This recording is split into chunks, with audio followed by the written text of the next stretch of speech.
আসসালামু আলাইকুম। থোর রান্না অনেকে অনেক রকম ভাবে করে থাকে। একবার এভাবে থোরের ঘন্ট বানিয়ে দেখবে, অসাধারণ লাগবে। থোর এইরকম ভাবে কেটে নেবে আর ভালো করে ধুয়ে নিতে হবে। এরপর কুকারের মধ্যে 5 থেকে 6টা সিটি দিয়ে থোর খুব ভালো করে নরম করে নিতে হবে। থোর যেহেতু শক্ত কচকচে টাইপের হয়, সেজন্য খুব ভালো করে নরম করে নিতে হবে। হাফ চামচ করে হলুদ নুন দিয়ে সেদ্ধ করে নিতে হবে। একটা আলু ছোট করে কেটে নিয়েছি, একটা পেঁয়াজ নিয়েছি, আর ফোড়নের জন্য নিয়েছি গোটা জিরে, তেজপাতা, দারচিনি, এলাচ, শুকনো লঙ্কা, সামান্য আদা রসুন বাটা। তেল গরম হলে ফোড়নগুলো দিয়ে দিলাম।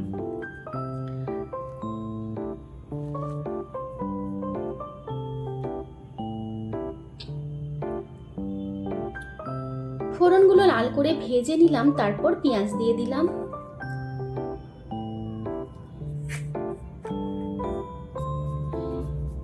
পেঁয়াজ লাল হওয়া পর্যন্ত অপেক্ষা করব।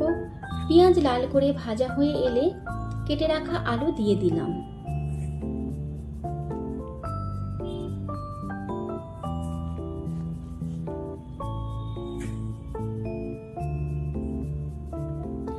আলুর মধ্যে হলুদ নুন দিয়ে আলু ভেজে নিতে হবে।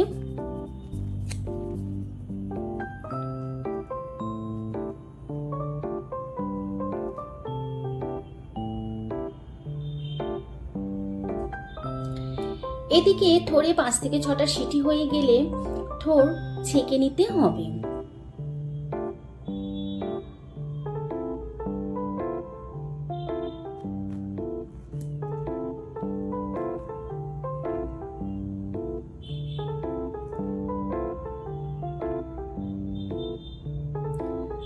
দেখো কত সুন্দর নরম হয়েছে। যদি খুব সুন্দরভাবে নরম হয়ে যায়, খাবার সময় দাঁতের মধ্যে কচকচ করবে না, খেতে ভালো লাগবে।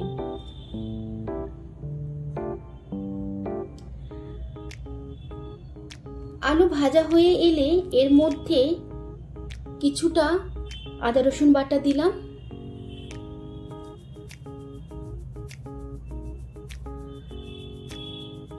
এখন সেদ্ধ করা থোর দিয়ে দিলাম।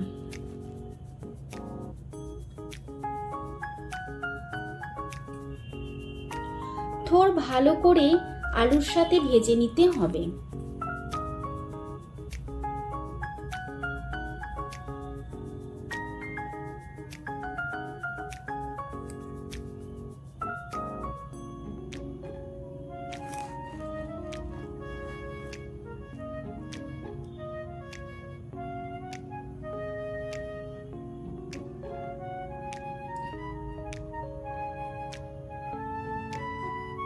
থোর ভাজা ভাজা হয়ে এলে সামান্য পানি দিয়ে চাপা দিতে হবে। এই সময় গ্যাসের ফ্লেম লো করে রাখতে হবে। 5 মিনিটের জন্য চাপা দেব।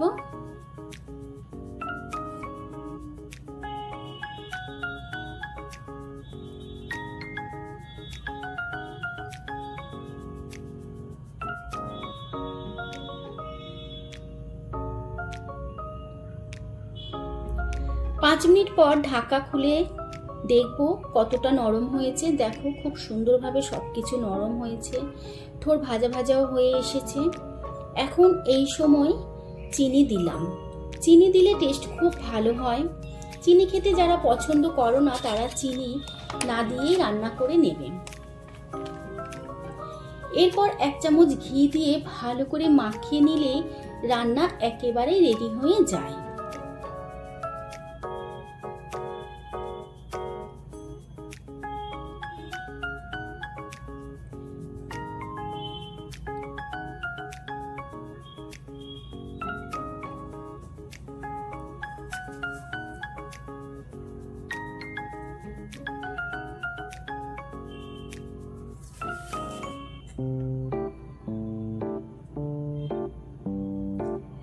এখন একটা জায়গায় সার্ভ করে দেখাচ্ছি।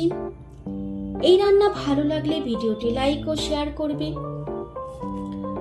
তোমাদের কাছে অনুরোধ রইল চ্যানেলটি সাবস্ক্রাইব করে পাশে থাকা বেল আইকনটি ক্লিক করে দেওয়ার জন্য।